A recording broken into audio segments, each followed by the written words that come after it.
Tax in আছামিজৰ অন্য এটা ভিডিঅ'লৈ আপোনাক স্বাগতম। আজিৰ এই ভিডিঅ'টি মাইক্ৰ'ছফ্ট ৱৰ্ড সিৰিজৰ অন্য এটা ভিডিঅ' হ'ব। ইতিমধ্যে মাইক্ৰ'ছফ্ট ৱৰ্ডৰ বিষয়ে মই কেইবাটা ভিডিঅ' প্ৰস্তুত কৰিছোঁ আৰু তাৰ প্ৰতিটো ভিডিঅ'ই মই এখন প্লেলিষ্টত ইতিমধ্যে সেভ কৰি ৰাখিছোঁ। গতিকে প্লেলিষ্টখনৰ লিংক মই তলৰ ডেছক্ৰিপশ্যনত দি দিম, আপোনালোকে তাৰ পৰা পূৰ্বৰ ভিডিঅ'সমূহ চাব পাৰিব। আজিৰ এইটো ভিডিঅ'ত আমি মাইক্ৰ'ছফ্ট ৱৰ্ডত কিদৰে টেবুল ইনচাৰ্ট কৰিব পাৰি তাক জানিবলৈ চেষ্টা কৰিম।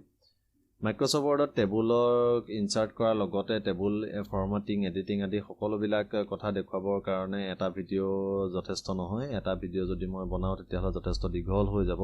গতিকে মই কেইবাটাও ভিডিঅ'ত টেবুল আপোনালোকক বুজাবলৈ চেষ্টা কৰিম। গতিকে আজিৰ এই ভিডিঅ'টিত আমি টেবুল কিদৰে ইনচাৰ্ট কৰিব পাৰি তাক জানিবলৈ চেষ্টা কৰিম। এতিয়া আহক ভিডিঅ'টি আৰম্ভ কৰোঁ। মাইক্ৰ'ছফ্ট ৱৰ্ডত আমি তিনিটা উপায়েৰে টেবুল ইনচাৰ্ট কৰিব পাৰোঁ। প্ৰতিটো উপায় মই আপোনালোকক দেখুৱাই দিম। গতিকে টেবুল ইনচাৰ্ট কৰিবৰ কাৰণে প্ৰথমে আমি ইনচাৰ্ট টেবত ক্লিক কৰিব লাগিব। ক্লিক কৰাৰ পাছত ইয়াত এটা টেবুল অপশ্যন আছে, ইয়াত ক্লিক কৰিম। ক্লিক কৰাৰ পাছত ইয়াত আমি বহুতো বক্স দেখা পাইছোঁ। এই বক্সবিলাকৰ ওপৰত আমাৰ মাউচৰ কাৰ্চৰটো নিয়াৰ লগে লগে আপোনালোকে দেখিছে যে এখন টেবুল আমাৰ পেজত আহি গৈছে। গতিকে আপুনি ইয়াৰ পৰা কিমানটা কলম আৰু কিমানটা ৰ' লাগিব চিলেক্ট কৰি ক্লিক কৰি দিয়াৰ লগে লগে সেই টেবুলখন আহি যাব। গতিকে ৰ' আৰু কলম কি মই আপোনালোকক কৈ দিব বিচাৰিছোঁ। এই থিয়কৈ থকা প্ৰতিটো শাৰী হৈছে একোটা কলম আৰু পথালিকৈ থকা প্ৰতিটো শাৰী হৈছে একোটা ৰ'।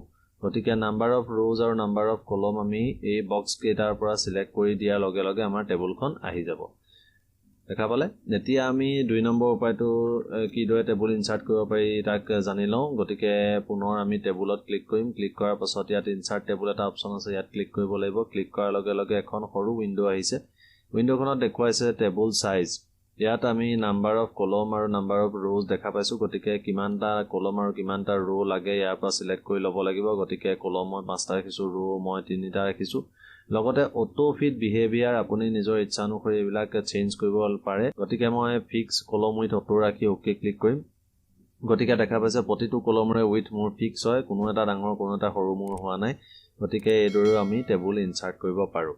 তাৰ পাছতে আৰু তৃতীয় উপায়টো হৈছে আমি টেবুল এখন আঁকিবও পাৰোঁ, ড্ৰ টেবুল কৰিব পাৰি। তাৰ কাৰণে আমি ইনচাৰ্ট টেবত ক্লিক কৰিম, পুনৰ টেবুলত ক্লিক কৰিম। ক্লিক কৰাৰ পাছত এটা অপশ্যন দেখা পাইছোঁ ড্ৰ টেবুল। ইয়াত ক্লিক কৰাৰ লগে লগে এডাল পেঞ্চিল নিচিনা আহিছে দেখা পাইছে। গতিকে এই পেঞ্চিলডালৰ সহায়ত আপুনি টেবুল আঁকিব পাৰিব। গতিকে এইটো এখন মই টেবুল আঁকি ল'ম। গতিকে এইদৰে আপুনি য'তে যেনেদৰে ইচ্ছা আপুনি বহলকৈ ঠেককৈ যেনেকৈ লাগে আপুনি আপোনাৰ টেবুলখন আপুনি আঁকিব পাৰিব। গতিকে মই টেবুল এখন আঁকি দেখুৱাইছোঁ আপোনালোকক। গতিকে এইদৰে আমি টেবুল আঁকিব পাৰিম। এতিয়া মাজৰ দুটা কলম যদি মই ভাগ কৰিব লাগে মই পুনৰ এনেকৈ ভাগ কৰিব পাৰিম। এই চেলটোক যদি মই ভাগ কৰিব লাগে এইদৰে মই ভাগ কৰিব পাৰিম। অতি সহজ। গতিকে ড্ৰ টেবুলটো অতি সহজ, এইদৰেও আমি টেবুল ইনচাৰ্ট কৰিব পাৰোঁ। টেবুল ইনচাৰ্ট কৰিব পৰা আৰু এটা ইণ্টাৰেষ্টিং মই উপায় আপোনালোকক দেখুৱাই দিব বিচাৰিছোঁ। তাৰ কাৰণে আমি কি কৰিব লাগিব, আমি প্লাছ চাইনটো প্ৰথমে প্ৰেছ কৰিব লাগিব। তাৰপাছত আমি মাইনাছ চাইনটো প্ৰেছ কৰিব লাগিব। মাইনাছ অৰ্থাৎ হাইফেনডাল আমি প্ৰেছ কৰিব লাগিব। যিমান বহল আপুনি এটা কলম কৰিব বিচাৰে সিমান বহল আমি মাইনাছ প্ৰেছ কৰিব লাগিব। তাৰপিছত পুনৰ প্লাছ দিম, পুনৰ মাইনাছ দিম। গতিকে আপুনি চেলবিলাক কিমান বহল কৰিব বিচাৰে আপোনাৰ কথা, সিমান আমি মাইনাছ দিলেই হ'ল। তাৰপিছত প্লাছ, পুনৰ মাইনাছ, পুনৰ প্লাছ। এতিয়া আমি যদি এণ্টাৰ প্ৰেছ কৰোঁ দেখিছে এটা আমাৰ ৰ' ক্ৰিয়েট হৈছে। ঠিক সেইদৰে আপুনি তলৰ ৰ'টো ক্ৰিয়েট কৰিবৰ কাৰণে কাৰ্চৰডাল তললৈ আনিব লাগিব, পুনৰ প্লাছ দিব লাগিব, পুনৰ আগৰ দৰে মাইনাছ দিব লাগিব, আকৌ plus, minus, plus, plus, minus, minus, plus. পুনৰ এণ্টাৰ প্ৰেছ কৰিম। দেখা পালে পুনৰ আন এটা ৰ' ক্ৰিয়েট হৈছে। গতিকে এইদৰে আমি টেবুল ইনচাৰ্ট কৰিব পাৰোঁ। এতিয়া টেবুল এখন কিদৰে ডিলিট কৰিব পাৰি তাক মই দেখুৱাই দিব বিচাৰিছোঁ। গতিকে টেবুলখন ডিলিট কৰিবলৈ হ'লে আমি টেবুলখনৰ ওপৰত যদি এই বাটনটোত ক্লিক কৰোঁ তেনেহ'লে টেবুলখন চিলেক্ট হ'ব। এতিয়া যদি আমি কীবৰ্ডত ডিলিট বাটনটো প্ৰেছ কৰোঁ তেনেহ'লে টেবুলখনৰ ডাটাবিলাক ডিলিট হ'ব, কিন্তু টেবুলখন ডিলিট হোৱা নাই। গতিকে টেবুলখন ডিলিট কৰিবৰ কাৰণে টেবুলখন আমি চিলেক্ট কৰিব লাগে। চিলেক্ট কৰাৰ পাছত ওপৰৰ লেআউট টেবত ক্লিক কৰিব লাগে। লেআউট টেবত ক্লিক কৰিলে তাত আমি এটা ডিলিট বাটন দেখা পাইছোঁ। গতিকে তাত ক্লিক কৰিম। ক্লিক কৰাৰ লগে লগে একেবাৰে তলৰ যিটো অপশ্যন ডিলিট টেবুল তাত ক্লিক কৰি দিয়াৰ লগে লগে টেবুলখন ডিলিট হৈ যাব। গতিকে এইদৰে আমি টেবুল এখন ডিলিট কৰিব পাৰোঁ। এতিয়া আমি যদি ইচ্ছা কৰোঁ যে আমি কলম এটা ডিলিট কৰিব লাগে, ঠিক একেদৰে আমি কলমটো চিলেক্ট কৰিম। চিলেক্ট কৰি আমি লেআউট টেবত ক্লিক কৰি পুনৰ ডিলিট অপশ্যনত ক্লিক কৰিম। ক্লিক কৰাৰ পাছত আমি ডিলিট কলম অপশ্যন আছে, তাত আমি ক্লিক কৰি দিয়াৰ লগে লগে কলমটো আমাৰ ডিলিট হৈ যাব। ঠিক একেদৰে ৰ' আৰু চেলো ডিলিট কৰিব পাৰি। এতিয়া আমি যদি ইনচাৰ্ট কৰিব লাগে, ধৰি ল'লোঁ এই টেবুলখন মই কেইটামান ডাটা ভৰাই লওঁ, 1 2 3, ইয়াত A B আৰু C ভৰাই লৈছোঁ।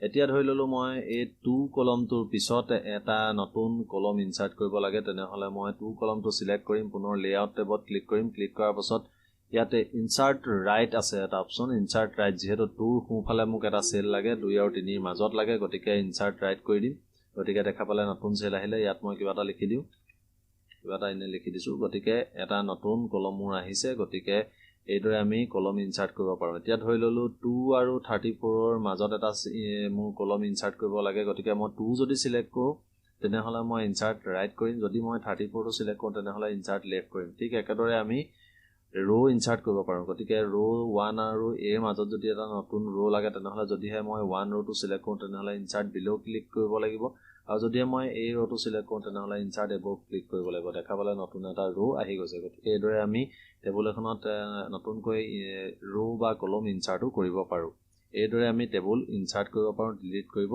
পাৰো গতিকে ইয়াৰ পিছৰ ভিডিঅত মই টেবুলৰ আন কিছুমান কথা দেখুৱাবলৈ চেষ্টা কৰিম যদি ভিডিঅটি চাই ভাল পালে নিশ্চয় লাইক কৰিব কমেন্ট কৰিব লগতে চেনেলটো সাবস্ক্ৰাইব কৰি ল'ব ধন্যবাদ